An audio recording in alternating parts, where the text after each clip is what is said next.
The trial of Joseph Daniels continued today. Even though it's a Saturday, Joseph Daniels is charged for killing his 5-year-old son, Joe Clyde Daniels, back in 2018.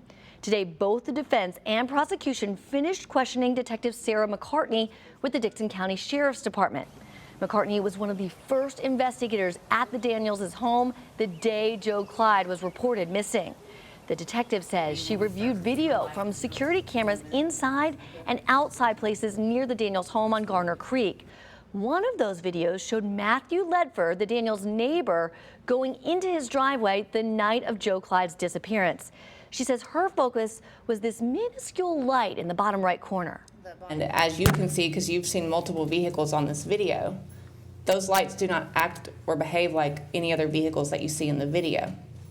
A couple of weeks later, I actually went out and did a test drive, and I pulled into Mr. Matt Ledford's driveway and backed out. And then I collected the same video surveillance, and it does not look like what you just saw. There was also a recording prosecutors played in court today that shows Joseph Daniels couldn't keep his story straight when he was questioned by investigators. News 4's Marissa Sulik explains. Could Joe Clyde escape his home in the middle of the night? That's the question investigators try to uncover in an interview with Joseph Daniels the day after Joe Clyde went missing. For a long time, I've actually had a legitimate fear that this would happen, unfortunately. It's when TBI agent Stephen Kennard is brought to the stand, jurors hear this recording. Joseph tells TBI investigators his son had a history of escaping his home on Garners Creek Road. He says they put locks and furniture in front of doors to stop him. But the lock was something he says Joe Clyde tried to pick. I've never seen him actually do it. Crystal said that one day when she was home, he had taken a chair and was trying to actually unlock the door. The key was in the padlock, from what she said. He says that's what happened the night of April 4th, 2018.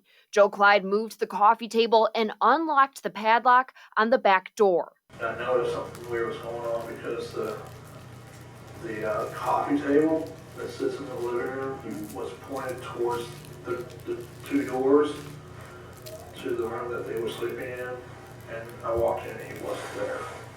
And I don't want you to take offense to this, but Joe, did you have anything to do with this little boy's disappearance? No. Have you done anything to him or caused anything to happen to him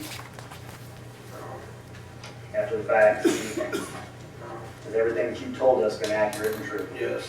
And while Joseph Daniels confirms what he told investigators is true, one of them tells him his storyline is off from that morning.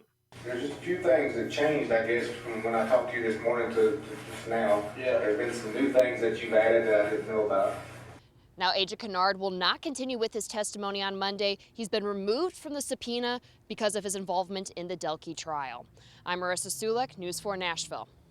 And we will continue covering this trial every day. Make sure you download the free News 4 app so we can update you on all of the developments.